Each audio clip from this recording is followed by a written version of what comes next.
Mpho, good morning to you. I think there's a couple of issues we need to discuss. First of all, I would like to just talk about what you mean by neglecting their main duties. I imagine, based on your press release, you're talking about reactive versus a preventative kind of policing or preventative kind of stepping in. Yes, good morning to South Africans as well. Our worry as Ipusa is that policing, they have dropped their gloves. They are performing at the lowest as we speak now.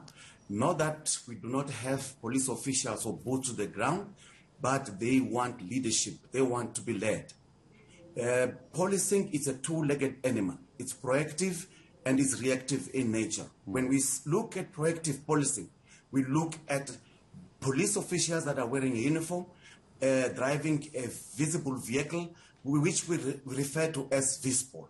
And then we talk about reactive policing. This is where you find your crime intelligence, people who work in Mafti. You will know that currently crime intelligence, which is one of the reactive policing, is not coming to the party to assist proactive policing. Now, proactive policing is not there. If you look at the events, they are not marked.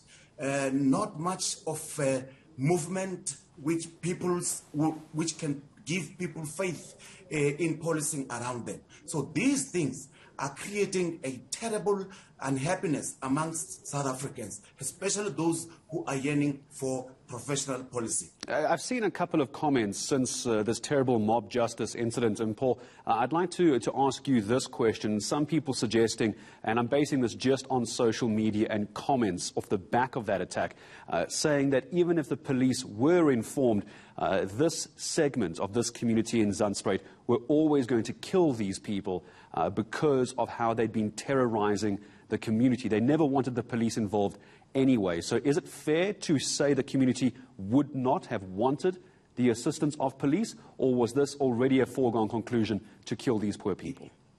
That is a sign of communities having lost faith in the police. And we need to work very hard to establish that trust as through community and police involvement in CPF structures. We are living in a constitutional democracy where the rule of law reigns supreme. We cannot allow individuals to act with impunity and kill people without them having to go through the process of the law. It is unacceptable that South Africans decide to do what they are doing, especially at what happened at Zandspruit. And just last week, we saw it moving over to Bosch. We need to build that trust amongst ourselves and the communities that we serve. Let's talk about the issues on the ground, the boots on the ground issues for the SAPS as well. We've had these discussions over years. Paul, I think you and I may have had this discussion a few years ago. There simply aren't enough boots on the ground. That comes down to budgeting. That comes down to resource allocation, doesn't it? I mean, just how bad is the situation as far as the number of police are concerned? They're going to say they're overworked, they're stretched, but communities are saying there aren't enough police officers. Where do we find the middle ground? Look, if we go back to the issue of proactive policing and reactive policing, you can simply say those two elements, they form part of the key performance areas of the National Commission of Police. We got these things called programs. Key program number one is administration. That is where you find the support staff, people who does the salaries for the police, who prepares the issues of overtime, if they've worked overtime, so that at the come the month end, they are paid. Promotions as well, they are coming from program one. Currently, police officers are disgruntled. They are not being looked after when it comes to issues of promotions.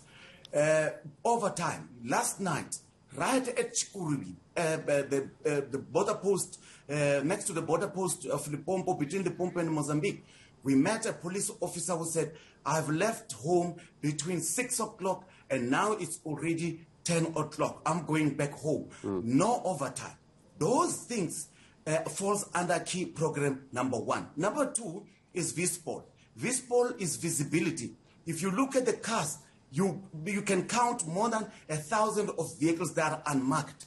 You go to program number three. that is detective services. Detective services are overwhelmed with dockets.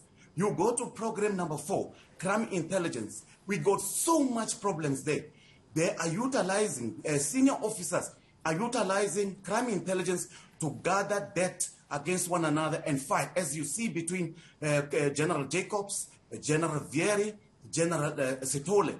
And then you go to PSS. This is the only unit which we see it running because it protects the ministry. It protects the very important people in our country. Now, if you were to say, can you give me the performance of the National Commissioner of Police? I'll give you 1 out of 4, and that out of 5. And that is a terrible indictment on the leadership of the National Commissioner of Police. I'll tell you what we're going to do. We're going to pick up on this conversation because you've raised a number of issues, not just disgruntled SAPS, but the suggestions of big issues within the various departments. Mpho Kwinika, and I'm sure we're going to follow up on that for our viewers here on ENC. But for the moment, I'm going to say thank you to you for speaking to us, Mr. Mpho Kwinika from the Independent Policing Union of South Africa. A number of issues Mpho raising. I'm sure we'll follow up on those here on the channel.